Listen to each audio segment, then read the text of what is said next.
வணக்கம் அஸ்ட்ரோரஞ்சி சேனல் நேர்களே, நான் உங்கள் அன்பான சயின்டிஃபிக் வேதிக் அஸ்ட்ராலஜர் அஸ்ட்ரோரஞ்சி பேசுகிறேன்.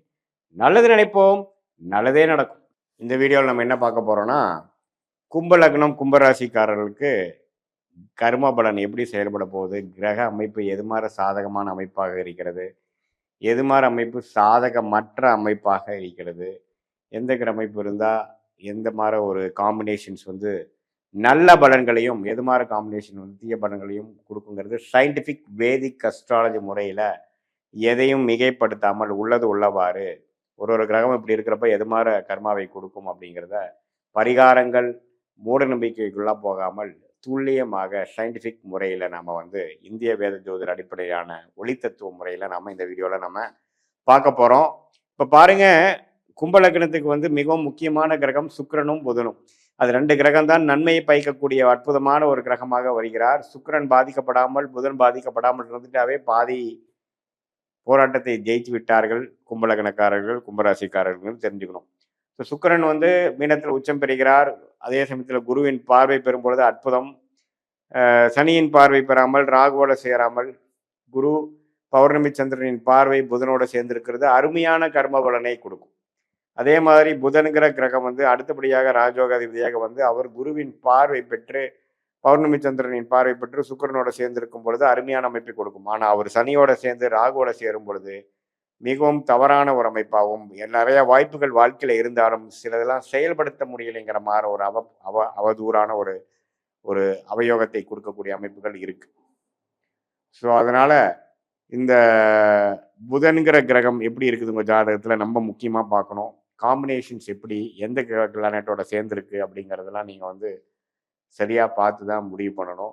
அதே மாதிரி ஒரு ஒரு கிரகமும் எது மாதிரி காம்பினேஷன் இருக்குது. சூரியனும் சனியும் சேருவது சரியில்லை. பிதிருக்காரகனாகிய அப்பாவுக்கு சூரியன் சேருவது சனியோட சேருவது நல்லதில்லை. ஜாதகருக்கும் அப்பாவுக்கும் சில தோஷத்தை கொடுப்பார். சனி உங்களோட ஜாதகத்தில் ராசி அதிபதியாக வரனால உங்களுடைய உங்களோட உடல் சம்மந்தப்பட்ட விஷயத்தை பாதிப்பு கொடுக்கக்கூடிய அமைப்புகள்லாம் இருக்குது. ஸோ உங்களுடைய ஜாதகத்தில் ஒரு ஒரு கிரகம் எது மாதிரி காம்பினேஷன்ஸ் கிரக அமைப்பில் இருக்கிறாங்க. அந்த 9 கிரகம் 27 நட்சத்திரத்தில் 12 கட்டத்தில் எப்படி படர்ந்து இருக்கிறார்கள், எந்த டிகிரி அடிப்படையில் இருக்கிறாங்க, எது மாதிரி டிஃப்ரென்ஸில் இருக்காங்கிறதெல்லாம் பார்த்து அதுக்கு தகுந்த மாதிரி முடிவுகளை நீங்கள் எடுப்பீனால் கண்டிப்பாக வாழ்க்கையில் வந்து உங்களுடைய விஷயங்கள் என்ன, உங்களோட கர்மா என்னங்கிறது தெரிந்து அதுக்கு பிரகாரம் செயல்படலாம். அதே மாதிரி கும்ப லக்னம் கும்பராசிக்கு ஆகாத கிரகம் என்று சொல்லப்படுகிறது சந்திரன். அவர் 6ஆம் வீடு கடன் நோய் வம்பு வழக்கி கொடுக்கக்கூடிய கிரகமாக வருகிறார். அவர் வந்து இருள் சந்திரனாக இருந்து தனஸ்தி ஒரு இக்கட்டான ஒரு சூழ்நிலை இடமாகிய தனம் 8ஆம் வீடு அதிலெல்லாம் இருந்துன்னா பயங்கரமாக பிரச்சனைகளும் வம்பு வழக்குகளும் தன விஷயத்தில் காசு விஷயத்தில் சில கொடுக்கல் வாங்கல் விஷயத்தில் பிரச்சனைகளும் கொடுக்கக்கூடிய அமைப்புகள் இருக்குது. அம்மாவுக்கு சில தோஷத்தை கொடுப்பார். அதே மாதிரி சந்திரன் வந்து ஓரளவுக்கு வலுப்பெருதிய சந்திரனாக குரு பார்வை பெற்று பௌர்ணமி சந்திரனாக இருக்கும் பொழுது அப்படியே வந்து விஷயங்கள் மாறி ஓரளவுக்கு நல்லா வரக்கூடிய அமைப்புகள், நல்ல என்னதான் பிரச்சனைகள் இருந்தாலும் அது மூலமாக மீண்டு வரக்கூடிய அமைப்புகள், நம்ம பாதிப்பு இல்லாமல் அடுத்தவங்க பணத்து மூலமாக சில கடன் மூலமாக வாழ்க்கையில் ஜெயிக்கிறது, அது மாதிரி விஷயங்கள்லாம் மாற்றி கொடுத்துருவார்.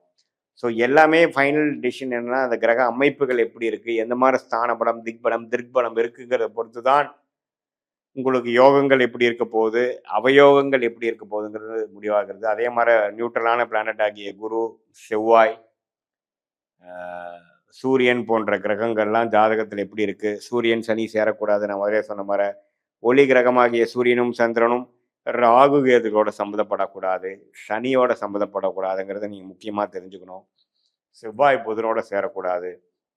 இது மாதிரி காம்பினேஷன்ஸ்லாம் வந்து நீங்கள் ஜாதகத்தில் எப்படி இருக்குது, அது எந்த ஆதிபத்தியத்தை அஃபெக்ட் ஆகுங்கிறதெல்லாம் நம்ம வந்து கண்டிப்பாக பார்த்து அதுக்கு தகுந்த மாதிரி நம்மளுடைய வாழ்க்கை திட்டங்கள், வாழ்க்கையில் இருக்கக்கூடிய சாய்ஸஸ், டைம்லைன்ஸ் எல்லாம் சயின்டிஃபிக் வேதிக் அஸ்ட்ராலஜி முறையில் எதையும் மிகைப்படுத்தாமல் உள்ளது உள்ளவாறு நம்மளால் பார்த்து நம்ம பிறந்த தேதி, பிறந்த நேரம், பிறந்து உரை வைத்து உங்கள் ஜாதகத்தை போட்டு அதில் வரக்கூடிய தசாபக்திகள் என்ன, உங்களுடைய கும்பலக்னம் கும்பராசிக்கு தகுந்த அமைப்புகள் எப்படி இருக்குது, அதெல்லாம் பார்த்து ஒரு ஒரு கிரகமும் இருக்கக்கூடிய தன்மை, அந்த 9 கிரகம் 12 கிரகத்தில் எப்படி படர்ந்திருக்கிறார்கள், எந்த டிகிரியில் சேர்ந்திருக்கிறார்கள், யார் யாரை பார்க்குறாங்கிற பொறுத்து நம்ம கர்ம வினைகள் எப்படி இருக்குது, நம்மளுடைய பாவக அமைப்புகள் எப்படி இருக்குது, வெளிநாடு விஷயங்கள் எப்படி இருக்குது, உள்நாட்டு விஷயங்கள் எப்படி இருக்குது, அரசு உத்தியோகங்கள் எப்படி இருக்குதுங்கிற மாதிரி ஒரு விஷயமும் நம்ம தெரிந்து கொண்டு வாழ்க்கையில் அடுத்தடுத்து வரக்கூடிய